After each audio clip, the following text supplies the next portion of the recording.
Hello everyone. तो बात करने वाले हैं आज हम लोग पाइथन के syntax error, run time error, यानी कि हम लोग एरर के बारे में बात करेंगे। इंपोर्ट एरर हो गया, मैथ मॉड्यूल, स्टैटिक्स फंक्शन, उसके बाद फिर रैंडम मॉड्यूल, मॉड्यूल फंक्शन के बारे में बात करेंगे, लॉजिकल एरर के बारे में भी बात करेंगे। तो एरर क्या होता है हम लोग का? बेसिकली पाइथन में जो हम लोग का कुछ अनएक्सपेक्टेड हैपनिंग हो जाता है उसे हम लोग एरर बोलते हैं। कुछ करेक्टली नहीं हो पाता है उसे हम लोग एरर बोलते हैं। तो 3 टाइप के एरर होते हैं। पहला होता है हमारा compile time error. Time error क्या होता है हम लोग का, अभी हम लोग देखेंगे। दूसरा होता है हमारा सिंटैक्स एरर। सिंटैक्स एरर भी हम लोग अभी देखेंगे। और तीसरा हम लोग देखेंगे स्टेटमेंट एरर, जो कि मीनिंगफुल नहीं है। तो सबसे पहले हम लोग देखते हैं रन टाइम एरर।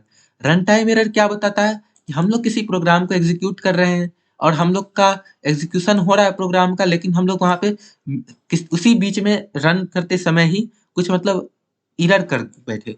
ठीक है, तो हमने यहाँ पे रन टाइम एरर बोल दिया।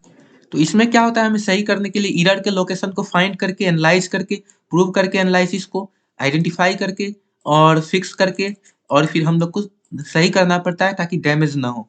ठीक है, तो रिमूव लॉजिकल एरर, रिमूव करने के लिए क्या कहते हैं लॉजिकल एरर को? डेबगिंग। ठीक है, पाइथन मॉड्यूल में हम लोग का ऑब्जेक्ट होता है, जैसे कि वेरिएबल हो गया, constant, class, object, statement, function.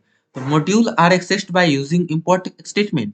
Module is loaded only once regardless the number of the times it is used। तो हम लोग को पाइथन में पहले इंपोर्ट करना पड़ता है मॉड्यूल को, इंपोर्ट मॉड्यूल नेम से। ठीक है, इंपोर्ट मॉड्यूल और मॉड्यूल नेम डालना पड़ता है, तभी हम लोग का कोई मॉड्यूल इंपोर्ट होता है। ठीक है, तो पाइथन में हम लोग को मॉड्यूल को इंपोर्ट करना पड़ता है।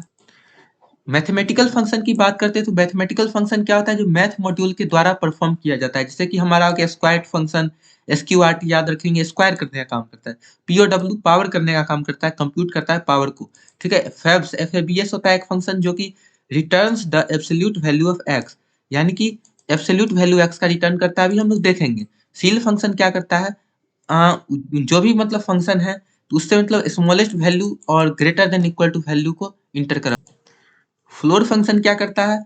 Largest integer value greater than equal to, यानी वो नंबर या फिर उससे छोटा डेसिमल को हटाने का काम करता है। ठीक है, तो रैंडम फंक्शन हम लोग का होता है पाइथन के अंदर, जो कि हम लोग का रेंडमली कोई भी काम करने का काम, मतलब कोई भी काम करता है।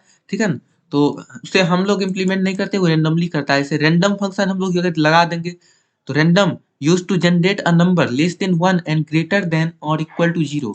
ठीक है, रैंडम हम लोग का यूज क्या होता है? 0 से बड़ा और 1 से छोटा नंबर को जनरेट करने के लिए यूज होता है। ठीक है ना, चॉइस हम लोग का क्या होता है? जो कि हम लोग डिफाइन करते हैं, यूजर डिफाइंड चॉइस होते हैं। स्टैटिक्स मॉड्यूल क्या होता है?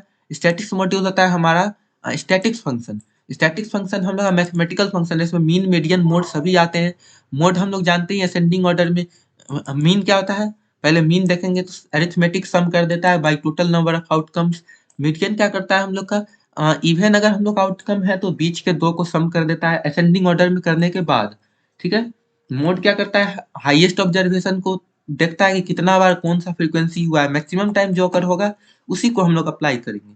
ठीक है, तो इतना हमने समझ लिया है। मिलते हैं आपसे नेक्स्ट वीडियो में। नेक्स्ट वीडियो में देखेंगे हम लोग ट्यूपल्स और डिक्शनरीज के बारे में। Thank you everyone.